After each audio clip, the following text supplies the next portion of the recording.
ঐক্যবদ্ধভাবে এই ফ্যাসিস্ট শাসনের বিরুদ্ধে যুদ্ধ করেছে তাদের প্রতি আহ্বান জানাবো, আপনারা এই যে বৃহত্তর ঐক্য বাংলাদেশি জনগণের মধ্যে, প্রবাসী বাংলাদেশিদের মধ্যে, অন্তত রাষ্ট্রের স্বার্থে ঐক্য আপনারা দয়া করে ধরে রাখুন।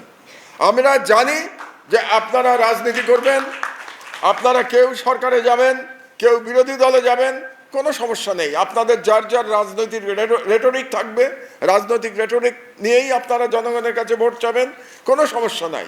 কিন্তু কিছু বিষয়ে আপনাদেরকে ঐক্যবদ্ধ থাকতে হবে। 1 নম্বর, ফ্যাসিবাদের বিরোধিতার বিষয়ে আপনাদেরকে ঐক্যবদ্ধ থাকতে হবে। ফ্যাসিবাদের কোনো ছাড় নাই, ফ্যাসিবাদী শক্তিকে কোনো ছাড় দেওয়া যাবে না। এবং সেই ফ্যাসিবাদী শক্তি আওয়ামী লীগের চেহারাতেই আসুক কিংবা জাতীয় পার্টির চেহারাতে আসুক, ফ্যাসিবাদী শক্তিকে কোনো ছাড় দেওয়া যাবে না। কারণ আমাদের মনে রাখতে হবে, জাতীয় পার্টি ফ্যাসিবাদের দোসর ছিল। জাতীয় পার্টি ফ্যাসিবাদকে সহায়তা করেছে টিকে থাকার জন্যে। 15 বছর বৈধতা দিয়েছে তাদেরকে। প্রতিবার নির্বাচনের নামে একটা তামাশা করেছে।